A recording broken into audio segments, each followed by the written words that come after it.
Hello! Yes, I know, I have not made a Minecraft video in years. Literally years. However, I am sure you are not interested in a speech about me explaining why I couldn't make videos because of this, because of that, because of X, because of Y. Oh, I promise to make videos now. I know myself. I know I am a freaking idiot. I know that I cannot keep that promise, therefore I will not make it. Sorry. So, with that speech skipped, let's move on to the redstone, shall we? Wait, no, scratch that. We will not move on to the redstone, because this monstrosity right here does not have any. This is a counter. As of now, it counts from 1 to 4. However, once I will have optimized it, because God knows it's not optimized, this is my very first prototype, it is a proof of concept. Once I will have optimized it, it'll probably be nearly infinitely expandable. But as of now, it counts from 1 to 4. The particularity with it, as you've noticed probably, is that it only works by using water flow that destroys torches and triggers torch and sand towers, and is held together by a solid block skeleton. So let's show it then.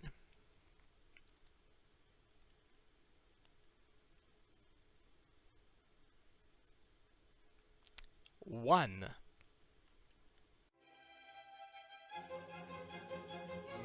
2.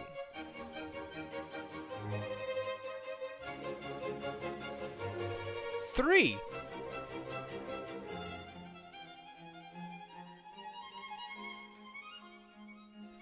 4. Alright, now that the horrendously slow process has been shown, let me show you how we reset this thing, sorry. Block 1.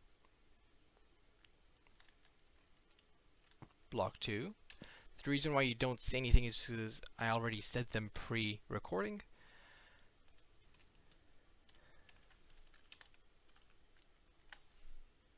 Hey!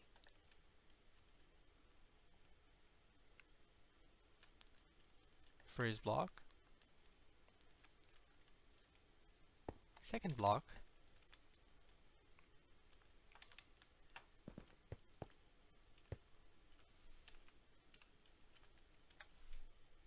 Copy. Let's paste it over here. There you go. Pretty simple, huh? Okay, jokes aside, the reason why I'm resetting it this way is because, well, without the use of pistons, you can't really reset sand. And the only way to reset torches is by manually replacing them, or by using World Edit, which I am doing now. All hail the World Edit mod. Alright, now that I've shown how to reset this, let's explain how it works.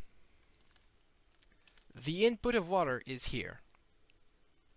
It falls straight down into this channel, and it heads over here. Now, if you didn't know, water likes to flow straight to the nearest dip in height. In this case, the nearest dip is not that thing over there, it's this one. And it flows only to this one, as I can demonstrate over here.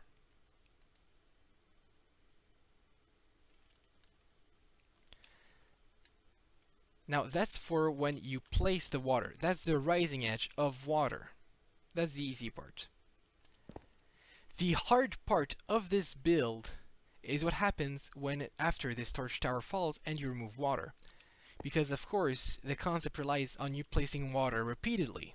So something needs to happen when you remove the water, so that when you replace the water, then it can move on to the next one, which it couldn't have access to, which it couldn't break before, when it was already flowing. For that, basically, you need something to happen when you remove water. You need something to unlock this section. That's what happens here. Water flows into this, breaks that torch, this tower falls, and it actually blocks this dip. And the funny thing with water is that even though then it will basically have a wall over here, it will still flow in that direction. It will not flow over there. However, when you remove the source block, the water will start going down, and once it reaches this spot, this water will go down before the water over here. So temporarily, for a fraction of a second, the water, well, the spot where the water will be the highest will be this block. And in that case, water flows away from its highest part. Before, it was over here, its highest part, so it flowed this way. Now, its highest part is over here, so it'll flow that way into that hole.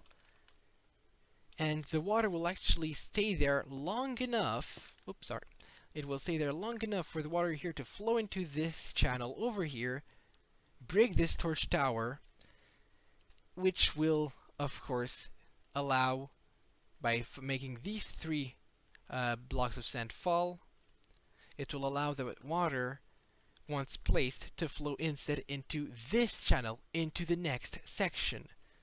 As a little demonstration of what I said previously, I will show this. Now water, as shown previously, flows this way. That's weird. I did not notice it before. That's weird. You place 2 blocks. It still flows there. This is a source block, let me remind you. This is a source block, but it flows there. And the way to break that is to remove the source block. In this case, the water was removed too quickly, but in the contraption over here, the water stays there long enough so that this becomes the tallest pillar of water. Water flows away from its tallest part, it moves over here. That's what happens here. If you want, I can make another demonstration closer. 1. But the water still flows into this block. It doesn't care about this hole. It'll start when I remove this. The water changed course for long enough to trigger that tower. Sand falls, and now when I'll put water into the input, it'll flow into the next section. A little weird, but it works. And that is the wonder of this build. So that's it for today. Thank you for watching.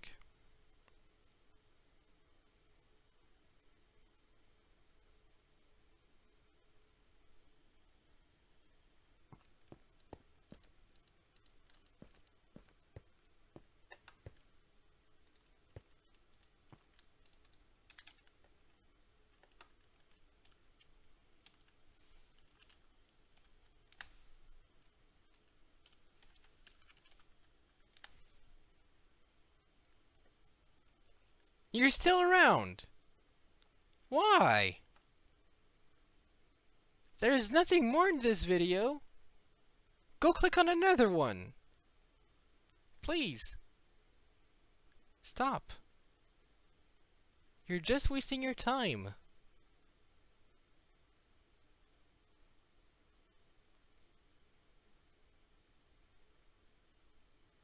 Couldn't get rid of you that easily, huh?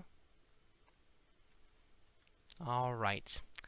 Since you're that much of a rebel, well, guess what? I will not show you anything special.